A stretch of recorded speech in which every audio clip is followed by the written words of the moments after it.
कैकेयी माता ने ऐसी मांग रख दी महाराज दशरथ के आगे कि पूरा घर उजड़ गया, पूरा नगर उजड़ गया एक शब्द से, एक मांग से। घर में अगर हम कोई मांग रखें, देखो बहुत सुंदर सूत्र ही है, सब एक सेकंड की बात है कि घर में पति से ऐसी मांग रखें कि तुम्हारी मांग ना उजड़ जाए। अपनी मांग का ख्याल रखो। कैकेयी ने ऐसी मांग रखी कि उसकी मांग ही उजड़ गई, क्योंकि पति ना कर सके। आपने ऐसी डिमांड रख दी और वो डिमांड वो पूरी ना कर सके और उसको मरना पड़ जाए, क्योंकि अगर वो डिमांड पूरी नहीं करेगा तो कलेश रहेगा। उस कलेश को खत्म करने के लिए उसको मरना पड़ेगा।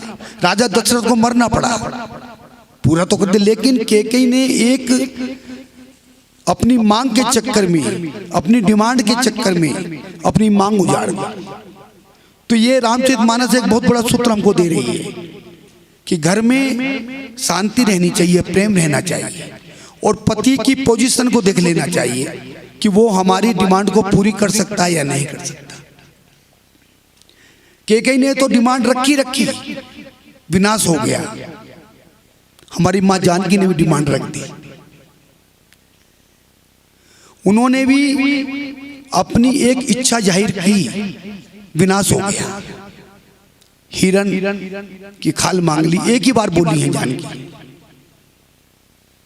लेकिन बोलने से पहले सोच लेना चाहिए। मां जानकी ने भी राम जी को ऑर्डर दे दिया कि लाइए खाल ले आइए इसकी। सोने पर बहुत बड़ा सूत्र, मैं बस 1 मिनट की बात कह के,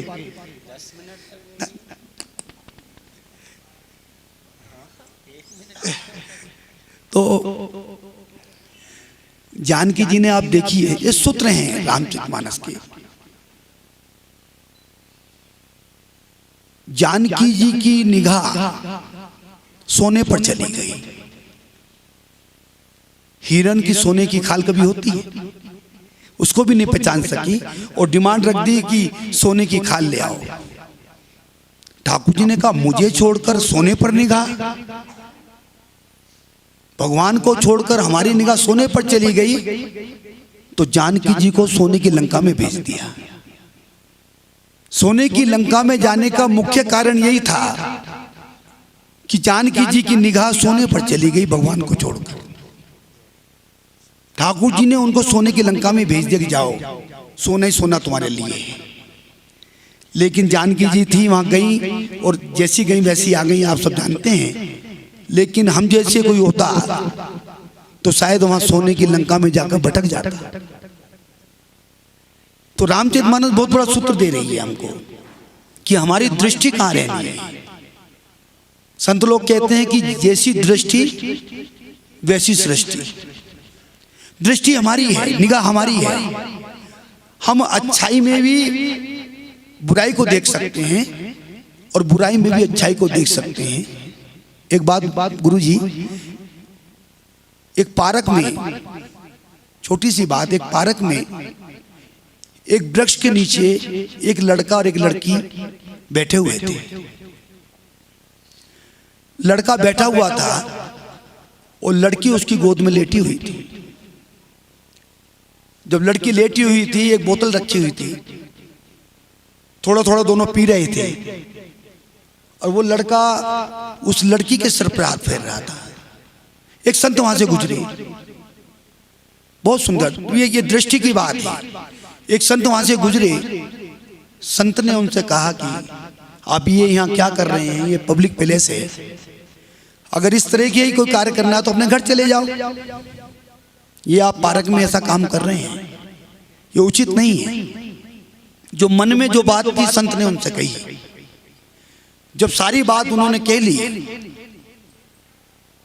तो उस लड़के ने कहा, प्रभु आपने अपने मन की कह ली, अब मेरी सुनो। आप जानते हो ये लड़की कौन है? ये मेरी बहन है। हम पीछे अस्पताल है, हम आए हुए हैं, हम दोनों का चेकअप होना है। डॉक्टर ने ये दवाई दी है कि 2 घंटे बाद आपका चेकअप होगा, इसको दवाई को पी लेना। अस्पताल में बहुत भीड़ थी, हम लोग यहाँ पर आ गए पार्क में। ये बीमार है, बहन है, लेटी हुई है और ये दवाई हम लोग पी रहे हैं। तुमने इसको क्या समझ लिया? संत हो